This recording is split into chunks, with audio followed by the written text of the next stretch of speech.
Maraming hayop. Walang yan, sino kaya yung maglagakaw dito sa lugar natin? Pero sobrang imposible naman po nung ginagawa nila, Tiyo. Kaya nga eh. Bakit tayo mo pa kasing maniwala sa sinasabi ko, ha?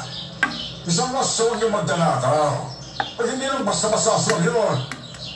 Yung din naman. Pero naman nga nang nilipot ko kay Kapitana. Ipagtawanan pa ako ng mga kasamaan ko. Baka marami din sila magdanakaw. Ay, kung ganon, hindi nyo ba nilabas sa mag-iikot ninyo kagabi, ha? Yun na nga ako, hindi po eh. A few moments later. May alam akong gaan papunta doon sa basement. Ang kami lumaan ng hindi. Sa totoo lang, sobrang kinakabahan ako sa ginagawa ng drama. Pero hindi pa kami nakakapasok nang makaamoy kami na sobrang baho at sa likod ng bahay nila sobrang daming buto ng nalo. Ang nakita ko, may mga bakas din na dugo ang pintuan. Kaya kung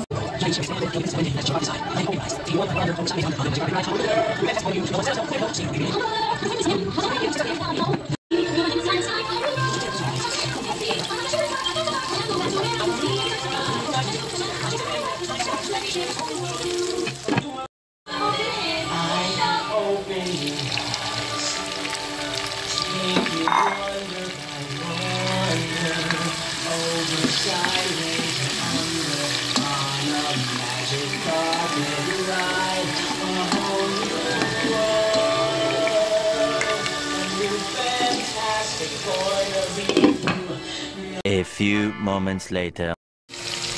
umungol lang ako. Kahit kailan, pakialamera ang kapatid kong bunso. Pero naiintindihan ko naman, kami nilang kasi ang magkapamilya. Maaga kami naulila at hindi rin kami malapit sa mga kamag-anak namin. Ang dahilan kung bakit ako nawala ng gana sa buhay, ang pagkamatay ng pamilya ko dahil sa aksidente. Noong una, mukhang ayos lang si Remy, ang asawa ko, sa kabila ng mga nangyari. Pero bigla na lang siyang nakomatose. 3 linggo siyang walang malay, hanggang sa tuluyang binawian ng buhay. Nauna na ang mga anak namin, dead on arrival.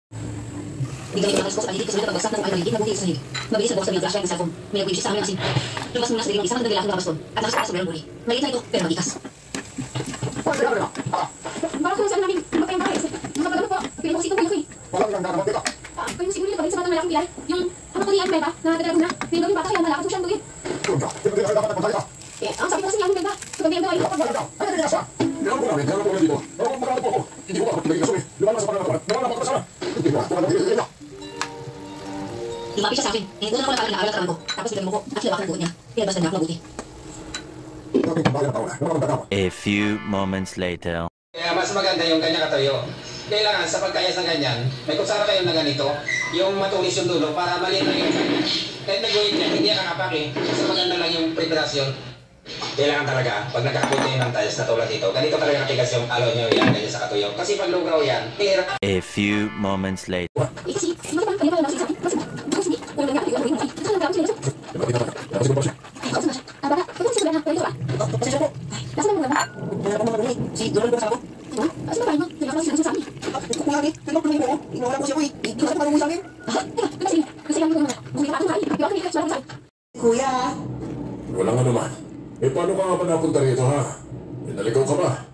Hindi mo ba alam na delikadong lugar na to? Kasi ang balita maraming bata nga naman nawawala dito banda. Dinala po ako ng mga mukhang anino dito eh. Pero nakatakas po ako. Hindi ko na po alam kung saan ang bahay namin. Hindi ko na rin po alam kung paano uwi. Naku, kailangan madala ka nga sa barangay. Pero wala naman tayo mapagtatanungan dito, kuya, no? Tsaka, napakalayo na nito sa kabihasnan. Sama niyo na lang po kaya ako sa pupuntahan ninyo. Ate, kuya. Kawawa naman kung iiwan natin siya, kuya. Ay nang kumain ng bata. Nagpahinga na rin kami ni Krista ron hanggang sa lumighay na siya at halatang busog na.